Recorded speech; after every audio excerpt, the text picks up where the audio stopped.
Good day and greetings from Pretoria, South Africa. My name is Dr. Charles Cotter. I'm the Learning Navigator, the Change Management and Leadership in a Crisis online learning program, part of the e-learning series. This is an on-demand learning program and comprises of 6 modules.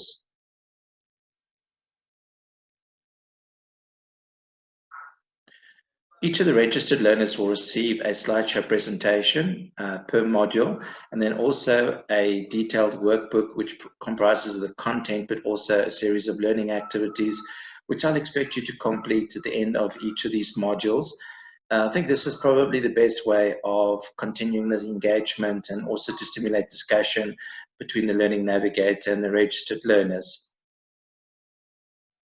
As a form of introduction, I'd like to give you a quick overview of my professional pedigree. Essentially, I've been in the field of education, training, and development for the last 19 years.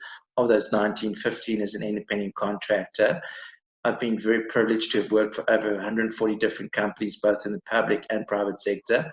And of course, this stretches across 18 different countries and 4 different continents. My area of subject matter expertise is strategic management, change management, and also strategic human resources management. Let's transition then from change management to change leadership, and I'd like to give you 2 quotes. The one which says that as a change manager, you shouldn't just set the new direction, you should become a change leader, and this ultimately enables you to achieve success. As I've said previously with Module 1, I think this term of the new normal has become almost a cliche. It's become very fashionable and popular. And I would say that's typical of change management. Let's look at the synopsis. Let's look at the current situation, the current reality. What is the new normal? But of course, when you transition and you graduate to a change leader, you then talk about the next normal. So this is what I want to encourage you to do as a change leader, as opposed to a change manager. Let's focus not on the new normal, but let's focus rather on the next normal. So as a change leader, this is a quote of mine dating back to 2005, believe it or not, but leaders should not, change leaders in this case, should not only administer and manage change, but also pioneer, pilot, and drive change towards barrier-busting heights of performance improvement. So you'll recall in Module 1, we looked at the different critical success factors of effective change. And I think this is a very important outcome of change. It has to lead to a process of performance improvement. Better service delivery, better production, better processes, newer systems, more advanced systems. I think this is very important that we're not only more productive at the downstream of change, but also that we are able to improve performance. And that's why leadership is very pivotal. And this is why I'm saying we shouldn't just administer and implement and manage change, which is very typical of change management. But as a change leader, we need to pioneer, pilot, and drive change towards barrier busting levels and heights of performance improvement. And again, this is why we're saying leadership, very important strategy, the guidance and direction, especially as we transition from stage 3 to stage 4 of the change management cycle. So the million-dollar question is, what is the role of leadership in change management in a crisis? So I just want to give you a breakdown of some of the roles of leadership. The first one is we need to embrace this responsibility. You'll recall from Module 1, we did say one of the ProSci research findings is that we don't often hold our change leaders accountable. We don't, when they're successful, we don't necessarily reward them and give them the accolades and acknowledgement of that success. But before accountability, of course, comes responsibility. And we should then own that responsibility. This is not something that change managers can delegate. This is something that is their primary managerial and leadership responsibility. Change is at the heart of management and leadership. The change leadership roles and responsibilities are very important. And of course, we can also look at change agents, and we're going to contrast whether internal, external change agents are better. And I think the third option is a hybrid. And of course, maybe that is the most effective option. We're also going to look at transformational leadership, like I said previously, contrasting transactional and transformational leadership, and then also making sure that we apply the 4 roles of transformational leadership, especially during a time of crisis. Like we said, the worst thing that we can do is to go into crisis mode. We need to have level-headedness. We need to be very focused and almost single-minded in our approach to implementing change. And of course, we did say, apart from agility, maybe the most important competency, both for management and employees of change, is of course to build this change resilience and change hardiness. And what I would like us to do is just to unpack. I'm going to suggest that there are 5 strategies that we can employ as change leaders. And if we can implement this, this will build this resilience, this ability to bounce back, especially when we're confronted with adversity during times of change and during times of crisis. And this particular outcome, I'd like us to conclude by looking at the 4 levels of the hierarchy of commitment, and how do we transition and how do we escalate from the most defiant, the non-committal, the non-compliant level 1. How do we ensure that our employees get to level 4, which is of course the most cooperative, the most engaged, and the most committed? So this is just to give you a quick overview of what lies ahead. So let's look firstly at the responsibility for managing change in a crisis. I think you'll agree with me that it's very important, if I could just take it back a section, that management owns responsibility. This is not employee responsibility. This is the management responsibility. And of course, you may argue that it's a shared responsibility, but you have primary and secondary responsibilities. And I think the primary responsibility resides with management and the leadership of the organization. They are the drivers and also the implementers of change. And like we said, the secondary responsibility would reside with employees, because we need their commitment and cooperation. In fact, we can't implement any of the change strategies without their support. Responsibility lies with management, and primarily the accountability resides with the C-suite, the executives of the organization. And of course, we did say from module 1 that without top management and executive sponsorship and support, this tends to be, based on the ProSci research, the #1 critical success factor. Very important that managers must manage change in a way that employees can cope with it. So I think the coping mechanisms, we spoke about the transition cycle, the initial denial, and then of course the resistance to change. Not all employees have the same degree of coping mechanism when it comes to, in particular, crisis. And therefore, that's why we said that emotional support, that safety net, that cushion, managers in particular need to be very compassionate. They need to be empathic. And of course, counseling is often required. And this is why we said that employee wellness and employee assistance programs are so vital to complement and support the work of managers during this time of crisis. We also, as managers, we need to be facilitators. We need to be enablers of the change management process. Like we said, we need to facilitate a process of transition from the initial shock and denial through to the adaptation and commitment, the most advanced stage. And like we said, enablers of change. So we need to pave the way for the smooth and the seamless implementation and transition of change. So what does this mean from a change leadership perspective? Well, I think you'll agree with me that leadership always starts, the genesis of leadership is, of course, visioning. And change leaders need to start off with a vision, and they need to be able to articulate this vision in a very attractive and compelling manner. So this vision must be a process of enabling the organization to become better, to get better, to improve. And of course, this is the desired end state. And without the desired end state, it means that not only the change management process, but leadership will tend to be very directionless. It's like a rudderless ship on a rough sea. When the waves toss it in a particular direction, it'll move in that direction. And of course, there's no clear direction and focus.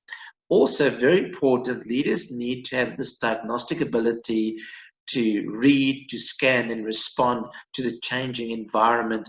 And this, of course, by design, is this constant and perpetual quest towards business growth and to capitalizing on opportunities. You'll recall from Module 1, I spoke about the SWOT analysis. And of course, this is a very commonly used and, in fact, a very useful tool that organizations can use to keep their finger on the pulse of environmental change. I think it's very important that we're vigilant in that regard. And Strategy 101, any winning strategy, will always suggest that we need to capitalize on our strengths, we need to neutralize or minimize our weaknesses, we need to exploit opportunities, and we need to counteract or mitigate threats that exist in the environment. We're going to talk about the catalyst leader later on, but it's very important, as my quote from 2005, that we are also a catalytic driver of change. We should be the driver. We shouldn't be the backseat pedestrian kind of mindset or mentality when it comes to change. We need to be at the forefront. We need to ignite the spark of change. We need to be the accelerator of change. And of course, leaders will define what this change is. And of course, as and when the vision is actualized, throughout the process, they need to guide, they need to support, and they need to lead people, as we've described, through the change transition cycle. Leaders ultimately are role models. So we need to be exemplary in our leadership. We need to lead by example, especially during times of change. We set the tone. And of course, the behavior, the expectations, the attitude, all of this is very contagious. It rubs off right throughout the organization. Like I said with Module 1, especially if you're in a top management, a senior executive management position, you are the cultural carrier. And people will look to you for inspiration. They will look to you for support and guidance. And if you don't lead by example, and if you are not a good ambassador or an advocate of change, then I'm afraid to say the change is doomed to fail. We're going to talk about this in greater detail, but just as a start, it's very important that you are a transformational leader. You are an agent of change. And I think it's very important, like we said, especially during stage 2, the change transition cycle, that you constantly look at breaking down resistance to change. We're going to go through this in greater detail when we get to Module 3, in particular Cotter's 7 managerial techniques on how to break down resistance to change. We said it, we need to build resilience, the change hardiness. We're going to look at the specific strategies. And then, of course, we need to be a change agent. Very important. And of course, this often raises the debate and the question as to which change agent strategy should we favor. Should we favor internal change agents? Should we favor external change agents? So working with expert consultants. And I think it's very important that as part of our change management strategy, we need to make these decisions up front. The alternative, of course, is to use a hybrid, a combination of both internal and external change agents. So let's look at the merits, the relative merits of both internal and external change agents. So I think it's very clear when we look at an internal change agent, I believe that internal agents should lead the process. They need to drive the process that can be supported and complemented by external agents, but nobody has a better insight and understanding of the organizational processes, the systems, especially the organizational culture. Nobody understands the organizational better than the in-house, the internal change consultant. The value and the merits and the benefit of collaborating with an external change agent, of course, is they bring that expertise, they bring the experience, they bring a roadmap, a tried and tested roadmap. And of course, although you pay top dollar premium price tag for their services, I think the value is then on that expertise. And of course, you will then not repeat the mistakes that have been made by other organizations. So that intellectual property becomes part of this change management journey. And we did say it in Module 1 that regrettably, the change management track record of success is not very good. Only 30% of change management programs are successful. When we do a root cause analysis, we can determine what the factors are, the critical success factors. And I think we'll agree that the fact that we try to do this on our own without the collaboration and influence of this external wisdom sometimes is the trap that a lot of organizations step into.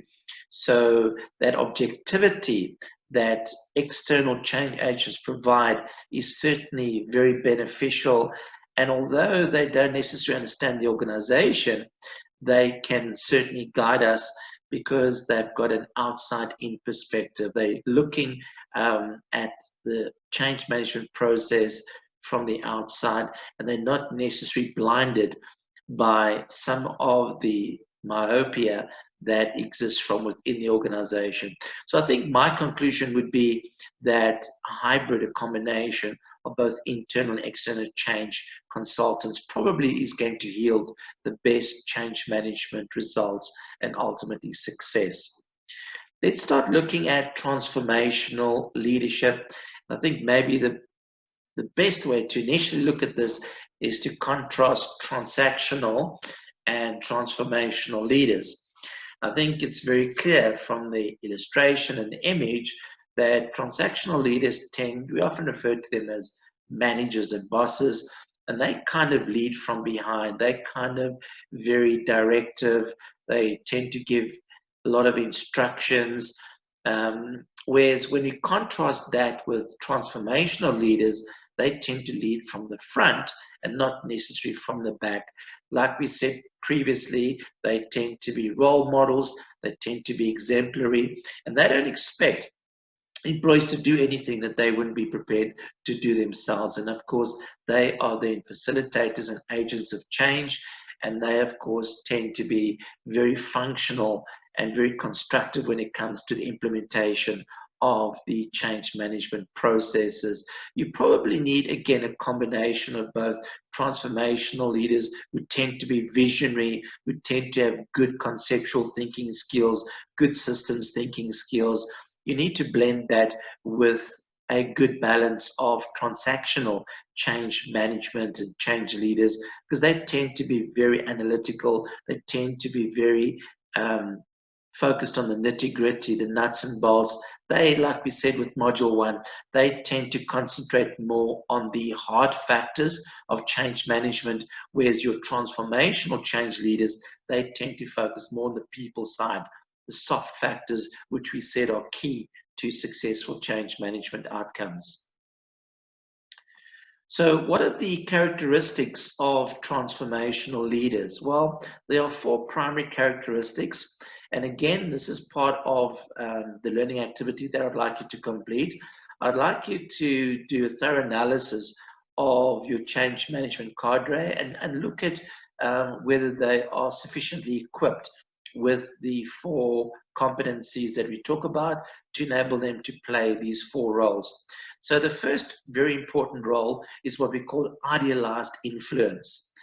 And like we've discussed previously, this means that transformational leaders are exemplary. They lead by example, they're role models, they set very realistic expectations, performance expectations, behavioral expectations, but they indeed do practice what they preach. They are not just paying lip service to these values and these principles, they also then practice and they live and breathe these values on a daily basis. So this idealized influence is a very important role. The second role of transformational leaders is intellectual stimulation. So as the descriptor box suggests there, this is where the transformational leader is a vehicle of learning. They promote a high-impact learning organizational culture. They sow the seeds of learning in their teams, in their business units. They encourage constant learning, growth, innovation, And of course, they are exceptional mentors, they're exceptional coaches, and this is what they can offer in terms of the developmental human equation. The third role that we need to refer to with regards to transformational leaders is inspirational motivation.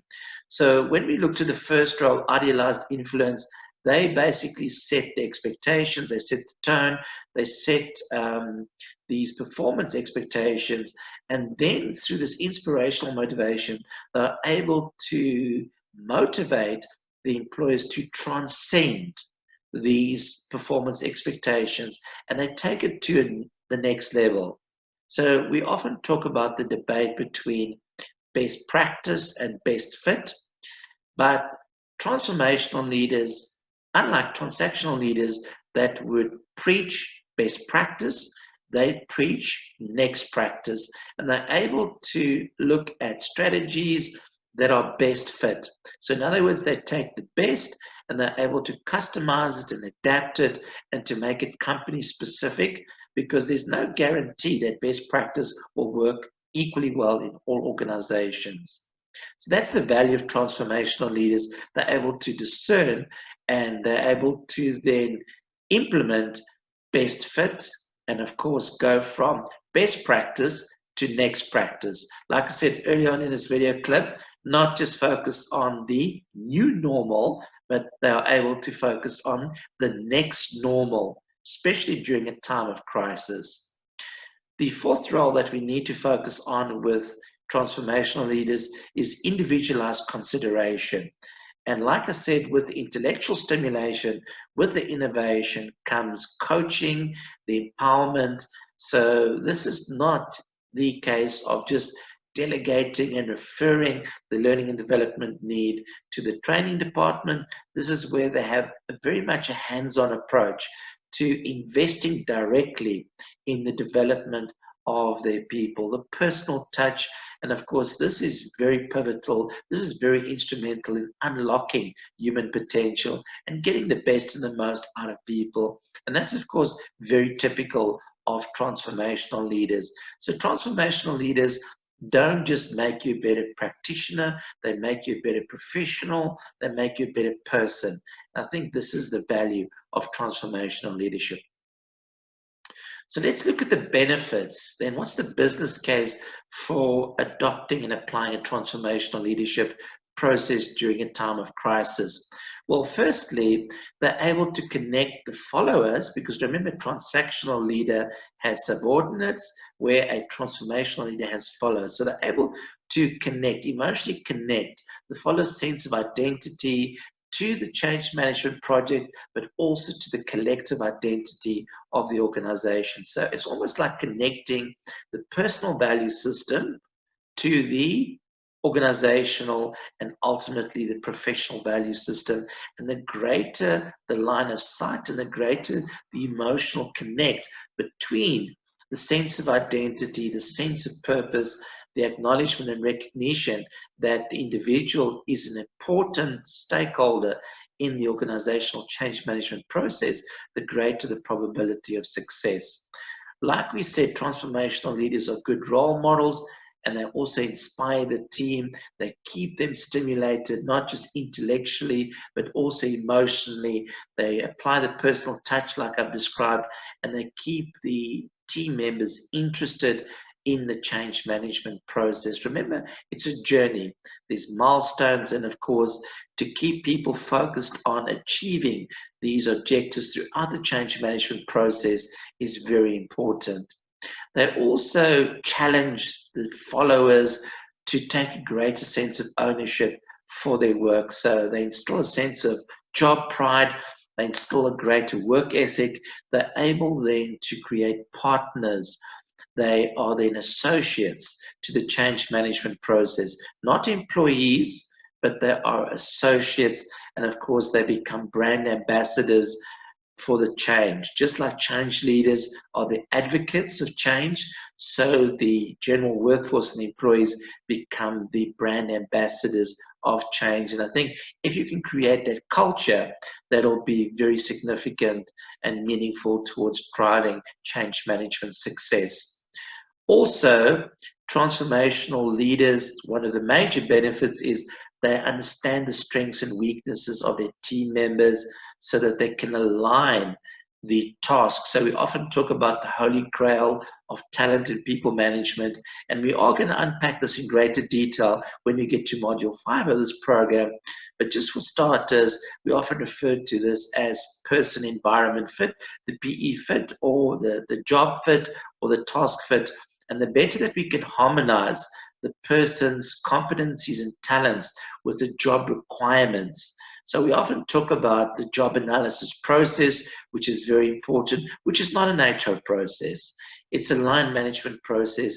And the better that change managers can understand the talents and the competencies and the strengths and also the weaknesses. We don't want to set people up for failure, but the better that they can understand this alignment and the synergy and the harmonization, facilitate the harmonization between the job fit, between the individual and the requirements of the job, especially during a time of crisis. I think this is going to be very critical in not only improving productivity levels, but also performance levels at the end of the day. I often like to talk about the mechanics, but also the analytics, but also the dynamics of this process. And this is what transformational leaders understand. They understand the analytics, the measurement, the performance measurement, the key performance areas, the key performance indicators. They understand that. But also through the job analysis process, they understand the mechanics. So they understand the processes and the systems, the how of a job. So it's the mechanics, it's the analytics, but also they understand the dynamics. So the dynamics is the people side of jobs. And of course, this means that there is teamwork, there is collaboration, there's relationships within the team, so-called social capital, and transformational leaders excel with capitalizing on that particular socialization within the team. We did say that it's very important that change leaders are catalysts of change. So what do we mean by catalyst leader? Let's just run through the profile, the characteristics and the competencies of a catalyst leader. First of all, they are good listeners. They ask the right questions, and they are good listeners. They take the time to listen. So when we talk about listening, we're talking about the highest form of listening, not active listening, which is very good, but also what we call empathic listening. So they don't just listen with their ears, they listen with their eyes, they take note of the non-verbal cues, but they also listen with their hearts. They're empathic, they're compassionate, they show that they care. And like we said, typical of transformational leaders, they also have the ability to demonstrate the personal and the human touch, which is vital to get the best and the most out of people, especially when we find ourselves in crisis mode. Like we said, similar to transformational leaders, they're able to unlock high levels of innovation. They provide balanced and constructive feedback. That's very important. I remember when I started out in training, one of the very first quotes that I heard was by Ken Blanchard, the American management guru. And he said, I'll never forget this, feedback is the breakfast of champions. I'll repeat that. Feedback is the breakfast of champions. So if you want to cultivate, as a catalyst leader, if you want to cultivate a culture of champions, then you need to harness the feedback. Feedback is a driver of change success in this regard. We spoke about trust. We mentioned it, the trust equation of module 1. We spoke about Covey's emotional bank account, which is a degree of trust that we find in teams. And of course, trust is always going to be the cornerstone of any relationship. And this is the soft side of change management. If we don't appreciate the importance of relationships, then I'm afraid to say this is what we call the change failure trap. We need to guard against that. We focus on potential. So we don't just mentor and coach. We don't just focus on performance. We focus on potential. Like good succession planning would suggest, the 2 variables that we need to focus on performance and potential.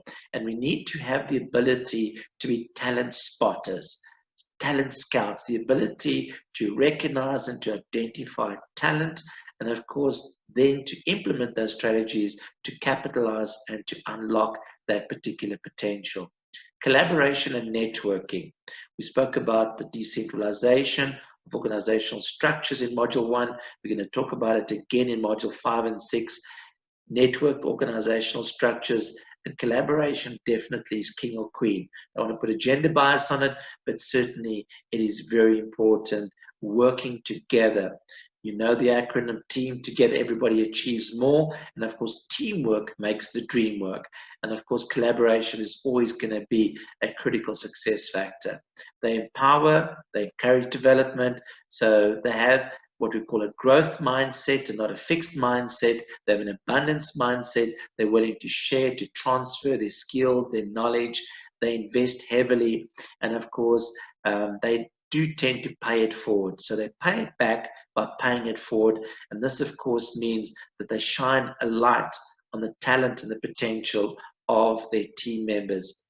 Like I said with my quote, going back to Module 1, they energize and don't polarize, and they've got this ability to mobilize, not just mobilize resources, but to mobilize people, to energize people into achieving and to transcending, like transformational leaders, transcending the expected norms, the parameters. They're able to escalate people to a higher level of performance achievement. And they're then also able to harmonize the operational plans, the blueprint, the strategy. Everything has an integrated approach. And of course, this is then the spark plug, a catalyst of change, driving change towards unparalleled heights. I'd like to conclude the outcome by looking at a very important competency that change leaders need to invest in, and that's, of course, resilience. And I'm going to suggest that there are 5 attributes, and therefore these are the 5 focal points. What we need to create in our teams as change leaders is positivity. So people need to see opportunities, and you'll see with the next module, Module 3, Module 4, we're going to start looking, Module 4 in fact, we're going to start looking at completing a questionnaire where we measure where people are type O, opportunity, or type D, danger orientated. So the more positive people that we have in our team, the greater the benefit to the team as a whole. The second attribute of resilient team members is focus. They need to be focused. It does start with a clear vision. This again is the role of change leadership in articulating that vision. They need to be organized. So structured, approached. We did speak about VUCA in Module 1. We need to guard against that, especially the ambiguity. And we need to make sure that the processes and systems that we use are well structured, well defined, and organized. And this is almost the mechanics and the analytics of a job that I just mentioned. They also need to be proactive. And I think, especially during a time of crisis, we spoke about this with Module 1, worst thing that can happen is to find yourself in crisis mode, firefighting mode, to be reactive. So the opposite and the antidote of that is to be proactive and to be preventative, to scan the environment, to use scenario planning, to anticipate change, and of course, to be proactive in rolling out and implementing change management strategies. The 5th attribute of resilient team members is, of course, flexibility, and maybe a more fashionable word in the modern business environment is agility. Agility, flexibility, we're talking about the same thing here. And of course, this is very important during times of uncertainty. So we've got this VUCA. We spoke about it. The volatility, resilience is important to counteract that. We've got the uncertainty, we've got the complexity, we've got the ambiguity. And of course, if you as a change leader can build this resilience, you can build this change hardiness, you can equip your team to become agile, to be more flexible, to be more positive, to be more proactive, to be more organized, to be more focused. If you can integrate these 5 attributes, then I think it will certainly, from the people side of the change management equation, it will be very beneficial to the organization. So this is exactly what I'm talking about, this agility. And the outcome here, like it says there, is to create agile and effective leaders. This is a very important part from the organizational perspective, and this is a form of differentiation. This is what's going to separate change success from change failure. If you don't have a management cadre, a leadership cadre who exhibit this agility, who are effective as leaders, then I'm afraid to say it's going to be a recipe for disaster. From an employee perspective, we need to look at what we call the hierarchy of commitment. So at the most basic level, at level 1, as it suggests there, it does start with this non-committal, condemning, negative attitude. And if you listen to the narrative, if you listen to the vocabulary of employees, it's very easy to detect if employees are indeed at a level 1. This corresponds, when you get to module 4, this corresponds with the danger-orientated type of employee that you're working with. And if you just listen to the narrative, typically this is what they will say: I will not do that. So there's almost like this rebellion, this defiance, this defensiveness, this resistance that we spoke about during the change transition cycle. I will influence others. So these are the most destructive employees in your team. When we get to module 4, module 5, we're going to start looking at the talent management, the people management variables, in particular module 5, when we look at employee engagement. And this is often, when we talk about the different categories of engagement, we talk about active and passive disengagement. And this is the active disengagement. This is like this dysfunctional, destructive type of personality that you really need to root out of your team. Either you need to transform them, or you need to try to dispose of them, because this is going to be the cancer. It's toxic, and it's going to cripple your ability to transform and to change your team. The second level of this hierarchy is where people are almost passively disengaged or disconnected. They're not actively, so they're not as toxic as level 1, where they're going to walk the organizational corridors and try to pollute the hearts and minds of positive people. But these people, they tend to complain. They're extremely negative. And again, if you listen to the narrative, typically they will ask, why should I do it? And they will operate purely on instruction mode. They will not use the initiative, they will not be self-motivated, they will not be self-started, and they will not be able to give you 100% cooperation. Again, maybe through emotional support or active engagement, we can convert this level to a level 3, where people comply because they will do it because they have to and not because they want to. So that's then essentially the difference between a level 3 and level 4, the compliance versus commitment. So there's this willingness at level 4 to go the extra mile, to put in this discretionary effort for the good of the team, for the good of the organization, for the benefit of the change management outcomes and objectives, and listen to the narrative. I will do it.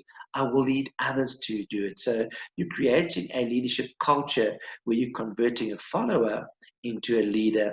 And that is the pinnacle of the hierarchy of commitment. So again, as part of the learning activity, what I would like you to do is to peg your team and the organization, the majority of your team, at which level of the hierarchy of commitment do they find themselves. Change leadership principles in a crisis. Well, I think let's summarize. At all times, we need to involve and we need to agree support within our change management ecosystem. I think that's very important. The visioning, we spoke about that, the desired end state, the synopsis. from where we are right now to where we need to be. That's very important. And change management, of course, becomes the bridge to transition from the status quo to the desired end state. Understand where you want to be, when, why. So this is often referred to as the 4 whiskies and hotels. So this is the questions that we ask, which becomes the basis of crafting our change management strategy, our change management blueprint, which then is very pivotal as we embark on this change management journey. Planning towards the appropriate measured stages. So typical of project management, we have the deliverables, we have the change management deliverables, we have the outcomes, we have the objectives, we have the targets, all of that, and we gear ourselves towards achieving that. And of course, this is a systematic step-by-step process that we take, and of course the plan is very vital in that process. Communication, involvement, the softer side again of change management is very important. And of course, if we want to unlock this potential, this open and transparent communication is very important as we move through this process. So this is learning activity 4. Again, you'll find this in workbook 2. And essentially, there's a number of questions that I would like us to look at. In fact, there are 4 questions, and they all relate to the scope of work that we've just covered. Just a quick summary from my side. So the role and contribution of change agents. I want you to give me an indication of whether you favor internal or external change agents, and please try to substantiate your reasoning as much as possible. When you look at the characteristics, the 4 roles of transformational leaders, describe how in each of those 4 roles you can apply them, especially during times of crisis. The resilience and change hardiness that we spoke about, those 5 attributes of positivity, the focus, how do we create that? I think that's very important. And of course, the 4th question of learning activity 4 has to do with the hierarchy of commitment. And my question there, given the diagnosis of the different levels, initially starting within your team, and then maybe you can escalate it to your business unit and ultimately the organization, is how do we get people initially to comply, and then level 3, and then ultimately level 4, which is the pinnacle where we have this heightened sense of commitment. How do we achieve that? Again, not more than 4 to 5 page essay. If you could email that to me, giving you my email address also from module 1, and of course this will be the basis of our post-video communication engagement between myself, the learning navigator, and yourself as a registered learner. This is Charles Cotter signing out. I'd like to thank you for watching the video clip, Change Management and Leadership in a Crisis online learning program. Please be on the lookout for subsequent uploads on my YouTube learning channel of the other modules. Also, please have a look at the chat box section. You'll see in the comment section. If you'd like to access a copy of the workbook in PDF format, I'll gladly email that to you for this specific module, but also the other modules of the various video clips. I'd also like to remind you to subscribe to my YouTube channel. Please press the notification bell to be alerted of the subsequent uploads of the other modules, and also like to encourage you to reach out and contact me. My contact details and social media presence will be provided on the screen very shortly, so I'd encourage you to reach out, and of course I would welcome any sort of communication or feedback regarding this video clip or any other learning content on my YouTube learning channel. Thank you. I appreciate your ongoing interest and active social media support. Thank you. You keep well. Bye-bye.